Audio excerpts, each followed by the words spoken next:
సురేష్, సాగర్ ఏంటి plan final చేసుకొచ్చావా farm హౌస్ది? ఫామ్ హౌసా? దుబాయ్ ట్రిప్ ఏం వద్దా? నేను ఫస్ట్ నుంచి అనుకుంటూనే ఉన్నా, ఆఫీస్లో ఉన్న క్వాలిఫైడ్ స్టాఫ్ని కాదని నేను టీం లీడర్గా పెట్టినప్పుడే పెద్ద బొక్క పెడతావని. ఇప్పుడేమైంది? మొన్న డెమో కాల్ కూడా సక్సెస్ చేసుకొచ్చాం కదా. నువ్వు చేసిందే ఒక ప్రాజెక్ట్, అది కూడా సక్సెస్ అయిందని సంతోషించే లోపే బ్రేక్ పడింది. బ్రేకా? ఎందుకు, ఏమైంది? నీ డ్రీమ్ ప్రాజెక్ట్ ఉంది కదా, ఇన్సూరెన్స్ ప్రాజెక్ట్, అది క్లయింట్ హోల్డ్లో పెట్టాడు. అలా ఎలా పెడతారు? ఏం చేసినా వాళ్ళకి మన వర్క్ నచ్చకపోయినా, కావాల్సిన అవుట్పుట్ రాకపోయినా వాళ్ళు ప్రాజెక్ట్ క్యాన్సిల్ చేస్తారు. అదంతా సరే, ఇప్పుడేం చెప్పాడు? ఏమో సురేష్, తెలీదు. ఇప్పుడైతే రీజన్ అయితే మాత్రం బడ్జెట్ వేరే వాళ్ళు తక్కువ క్లెయిమ్ చేశారని చెప్తున్నారు. ఎవడు వాడు? ఎవడో వాళ్ళ అమ్మకి కొడుకు. ఈ టైంలో జోక్స్ అండ్ సాగర్. మరేం చేయమంటావు? ఈ ప్రాజెక్ట్ సక్సెస్ అయితే నాకన్నా నీకే ఎక్కువ బెనిఫిట్స్ వస్తాయి. అసలు నేను నీ మీద ఎంత ఎక్స్పెక్టేషన్స్ పెట్టినానో తెలుసా? బెనిఫిట్సా? ఏం బెనిఫిట్స్? ఈ ప్రాజెక్ట్ పోతే నాకెంత ఇంపాక్ట్ పడుతుందో నీకు అంత ఇంపాక్ట్ పడుతుంది. అయినా నాకు విషయం చెప్పు, మొన్న క్లయింట్ కాల్కి వెళ్ళినప్పుడు నువ్వేమన్నా బడ్జెట్ గురించి డిస్కస్ చేసావా? కొంచెం లాజికల్గా ఆలోచించు సాగర్. బడ్జెట్కి నాకేమైనా సంబంధం ఉంటుందా? అయినా నాకు నీ మీద డౌట్. అరే సక్సెస్ చేసుకొచ్చిన దానికి కూడా డౌట్ అనకు. అయినా నా మీద ఎందుకు అరుస్తున్నావు నువ్వు వచ్చి? మేనేజ్మెంట్ మేనేజర్ మీద ఎక్కడం, మేనేజర్ టీం మీద ఎక్కడం కామన్ కదా. చా,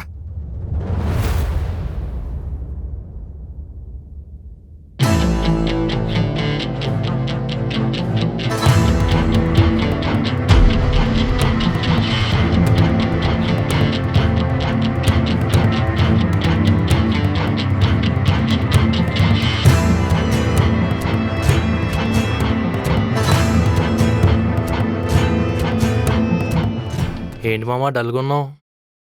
ఏం లేదురా, ఆ కొత్త ప్రాజెక్ట్ కూడా మళ్ళీ హోల్డ్లో పడింది. ఈ ఆఫీస్లో బోల్డ్ ప్రాజెక్టులు హోల్డ్లో పెడుతూ ఉంటారు, అలా అని ఒక్క ప్రాజెక్ట్కే కృంగిపోతే ఎలాగా? నువ్వు ప్రాజెక్ట్లో ఒక పార్ట్, నేను లీడ్. తేడా లేదా? ఈ కంపెనీలో ప్రాజెక్టులు వస్తూ ఉంటాయి పోతూ ఉంటాయి, కానీ ఎంప్లాయీస్ మాత్రమే ఫిక్స్ మామ. నువ్వు బిందాస్ గుండు. రే, ఇప్పుడు నాకుండే చిరాకులో నువ్వు సినిమా డైలాగులు చెప్పావంటే ఎక్కడ తంత నాకే తెలియదు. నేనేదో నిన్ను కూల్ చేద్దాం అని చెప్పేసి మోటివేషన్ ఇస్తుంటే రివర్స్లో నువ్వు నన్ను తిడతావేంటి? మోటివేషన్ అంటే సాయి సినిమాలో రాజీవ్ కనకాల్లా ఉండాలి, రాజా దగ్గర ఇట్లా రఘుబాబులాగా కాదు. అయినా మోటివేషన్ తీసుకునేంత లోలో లేను నేను ఇంకా. సరే, ఈ స్ట్రెస్ పోవాలంటే ఓ స్మోక్ వేద్దాం పదా. రే, నేనేమైనా చైన్ స్మోకర్ గంగాధరం అనుకుంటున్నావా? ఎప్పుడో ఎక్కడో, అది ఫ్రస్ట్రేషన్లో ఉన్నప్పుడు అంతే. ఇప్పుడు నువ్వు ఫ్రస్ట్రేషన్లోనే ఉన్నావు కదా. నీకు చేయాలని కదా స్మోక్ ఇప్పుడు, అది చెప్పు ముందు గాడిద. సరే పదా.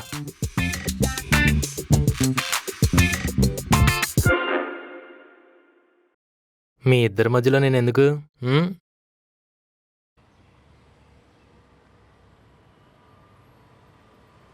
ఏమైంది? ఫేస్ ఎంత డల్గా ఉంది? ఎందుకు పొద్దునుంచి అందరు అదే క్వశ్చన్ అడుగుతున్నారు? నీ ఫేస్ డల్గా ఉంది కాబట్టి అందరూ అలా అడుగుతున్నారు. మన కొత్త ప్రాజెక్ట్ ఉంది కదా, అది హోల్డ్లో పడింది. దానికేముంది? దానికేమైంది అని అంత ఈజీగా ఎలా అడుగుతావు? ఈ ఆఫీస్లో నేను చేస్తున్న ఫస్ట్ సోలో ప్రాజెక్ట్ ఇది. సక్సెస్ అవ్వాలి, సాగర్కి నేనేంటో ప్రూవ్ చేయాలి. ఎంత అనుకున్నా తెలుసా? అంతా పోయింది. మనలో ఉన్న టాలెంట్ని, వర్క్ని ఎవరి ముందు ప్రూవ్ చేయాల్సిన అవసరం లేదు. ఐటీలో అలాగే చెయ్యాలి, తప్పద్దేవి. నేను అలా మీన్ చేయలేదు. మనం వర్క్ని ఇష్టపడి చేయాలి, దాని రిజల్ట్ ఆటోమేటిక్గా వస్తుంది కదా.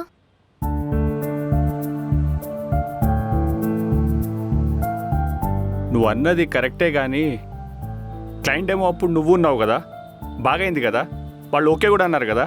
ఇప్పుడు హోల్డ్లో పెడితే నేను ఎలా ఫీల్ అవుతాను? ప్లస్ నేను ఎంత పాజిటివ్గా ఆలోచించలేను. ఫస్ట్ నువ్వు ప్రాజెక్ట్ని హోల్డ్ ఎందుకు పెట్టారో తెలుసుకో. బడ్జెట్ ఇష్యూస్ అంట. బడ్జెట్తో నీకు సంబంధం ఏంటి? ఎగ్జాక్ట్లీ, అదే నా ప్రాబ్లం కూడా. ఒక పని చేయి, క్లయింట్ని నువ్వు మళ్ళీ కలిసి ప్రాజెక్ట్ని మళ్ళీ రీస్టార్ట్ చేయడానికి ట్రై చేయి. మేబీ ప్రాజెక్ట్ కిక్ స్టార్ట్ అవ్వచ్చేమో. ప్రతి ప్రాబ్లంకి నీ దగ్గర సొల్యూషన్ ఉంటుంది కదా.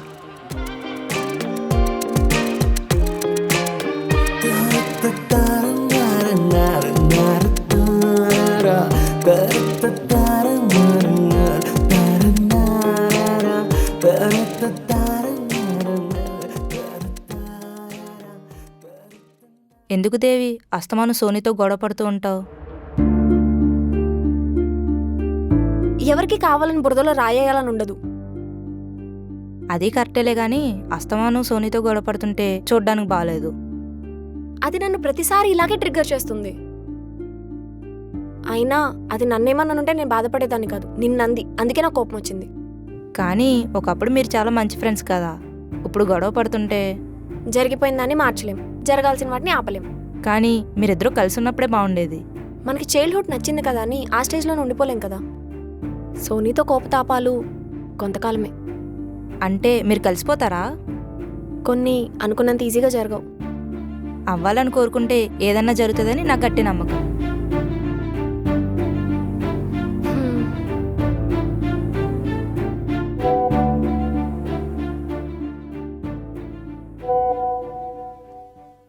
ఎవరితోనే అంతలా చాట్ చేస్తున్నావు?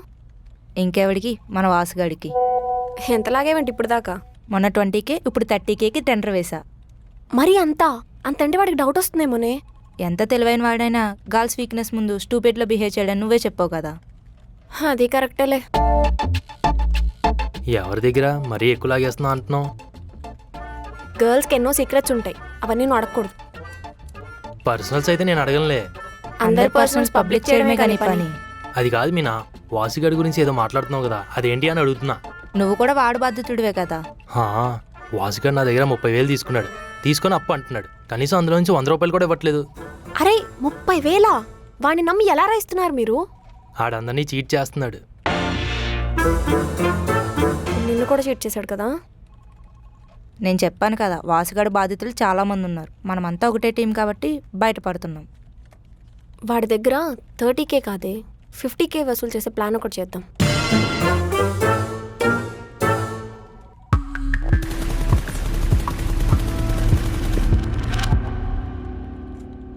ఏంటి సోనీ, చాలా రోజుల తర్వాత ఆఫీస్కి వచ్చావు? ట్రిప్కి వెళ్ళాను. మాకు 1 డే లీవ్ ఇవ్వమంటేనే ఇవ్వట్లేదు. నీకు 1 వీక్ 10 days బాగానే లీవ్ ఇస్తున్నారు కదా. ఎదుటి వాళ్ళని బ్లాక్మెయిల్ చేసి లీవ్స్ తీసుకునే టాలెంట్ మనకు లేదు కదా. ఒకరి గురించి మాట్లాడేటప్పుడు ముందు వెనకాల చూసి మాట్లాడమని. నా ముందు ఎవరో లేరు, నా వెనక ఎవరున్నా పట్టించుకోను.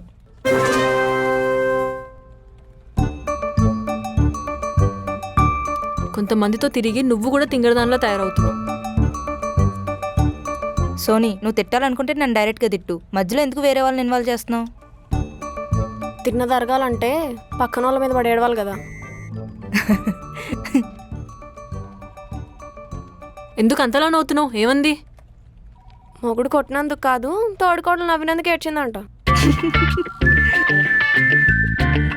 మీనా, నాకు సపరేట్ క్యాబిన్ ఉంది, మీ దగ్గరికి ఎందుకు వచ్చి కూర్చున్నాను తెలుసా? నీ క్యాబిన్లో ఏసీ పని చేయట్లేదేమో, అందుకే ఇక్కడికి వచ్చి కూర్చున్నావు. నువ్వెంతలో ఉండాలో అంతలో ఉండు, ఎక్కువ మాట్లాడకు. దాని లిమిట్స్ గురించి మాట్లాడడానికి నువ్వెవరు? దాన్నంటే నీకేమైతుందే? ఒక ఫ్రెండ్ గురించి ఇంకో ఫ్రెండ్కే తెలుస్తుంది, ఆయన ఇవన్నీ నీకెలా తెలుస్తేలే. నువ్వు ఫ్రెండ్స్కి ఎంత వాల్యూ ఇస్తావో నాకంటే బాగా ఎవరికీ తెలీదు. ఎవరికి ఎంత వాల్యూ ఇవ్వాలో, ఎవరిని ఎక్కడ ఉంచాలో నాకు బాగా తెలుసు. నువ్వు ఆగదేవి. సోనీ, నువ్వు చాలా ఎక్కువ మాట్లాడుతున్నావు. అంతా నీ వల్లే. పానకంలో పుడకలాగొచ్చి మధ్యలో పుల్లలేస్తున్నావు. పుల్లాగిల్లా అన్నావంటే పళ్ళు రాలుతాయి. నువ్వు కొడితే కొట్టించుకోవడానికి రెడీగా ఉన్నా, మరి ఇంతున్నావు, కొడితే అక్కడ పడతావు. సోనీ, ఎక్కువ మాట్లాడుకో. నువ్వు ఆగు మీనా. సోనీ, ఇంతకు ముందు నువ్వు టీం లీడర్వి. ఆ కన్సర్న్తో మేనేజర్ నీ క్యాబిన్ ఇచ్చారు. అక్కడ కూర్చోకుండా ఇక్కడ వచ్చి మాతో ఎందుకు గొడవ పడుతున్నావు? నీతో గొడవ పడాలని నాకు సరదా. మరి నువ్వు సరదాగా గొడవ పడుతున్నావు, గ్రడ్జ్ పెట్టుకుని గొడవ పడుతున్నావు, మాకు తెలియదు అనుకోకు. నా క్యాబిన్ వదిలి ఇక్కడికి వచ్చాను చూడు, నాది బుద్ధి తక్కువ. ఎలా అక్కడే ఉండిపో. అయినా దాన్ని ఎందుకు పలకరిస్తున్నావే? ఏదో క్యాజువల్గా పలకరించా. దాని క్యాజువల్ పలకరింపు ఏంటో చూసావు కదా. ఇప్పుడు బుద్ధి వచ్చిందిలే. ఇది రియలైజేషన్ అంటే. అరే అసలు ఈ సోనీకి దేవికి గొడవ ఏంటి? గొడవ అనడం కంటే అది తెగని వైరం అనడం కరెక్ట్. ఈ వైరస్లు బ్యాక్టీరియా మనకెందుకురా, వాళ్ళ గొడవ చెప్పు. రే మావా, ఇద్దరు ప్రాణ స్నేహితులు భద్రశత్రులుగా మారితే ఎలా ఉంటుందో తెలుసా? ఒకరి కోసం ఒకరిలా బ్రతికే వాళ్ళు ఒకలే బతకాలనుకుంటే ఎలా ఉంటుందో తెలుసా? అరే వాళ్ళ గొడవ చెప్పురా అంటే సరా స్టోరీ చెప్తావేంట్రా? మావా, ఇప్పటికే నన్ను షుగర్ రఫీక్ అంటున్నారు. ఇప్పుడు వాళ్ళ పర్సనల్స్ కూడా చెప్తే నా పేరుకి న్యాయం చేస్తారు. అరే పక్కోళ్ళ విషయాల్లో మాత్రం మొరాలిటీ వచ్చేస్తుంది నీకు, నా విషయం మాత్రం పేపర్లో వేసేయి. నువ్వంటే నా ఫ్రెండ్విరా, కానీ సోనీ అంత డేంజరో తెలుసా? అయినా దేవి ఏం తక్కువ కాదు, ఎప్పుడూ నవ్వుతూ ఉంటుందని తక్కువ అంచనా వేయకు. తన విషయంలో తేడా వస్తే తాట తీస్తుంది. అయినా వాళ్ళ మధ్య వార్ చెప్పారంటే బోర్ కొట్టిస్తావేంట్రా? మావా నీకు ఒక అడ్వైజ్ ఇవ్వనా, అది నీకు నచ్చితేనే తీసుకో. చెప్పు. దేవి అంటే నీకు ఇష్టమే కదా, అవును. మరి తనకి నువ్వంటే ఇష్టమా?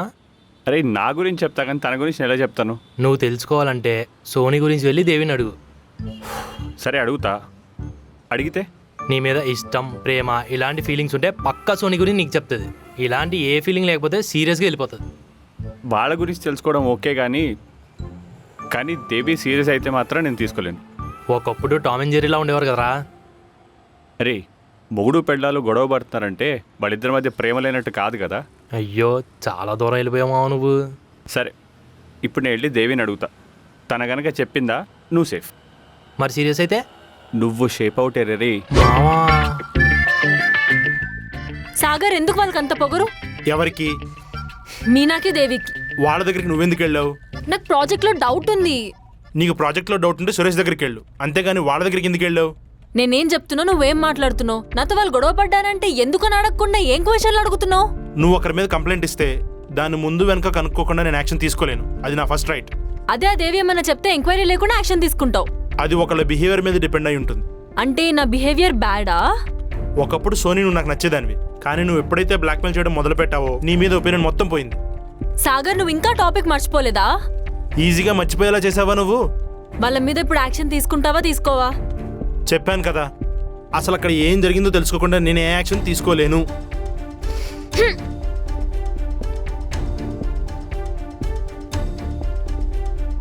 దేవి నిన్ను ఒక విషయం అడగాలి. అడుగు. నీకు సోనీకి గొడవ ఏంటి?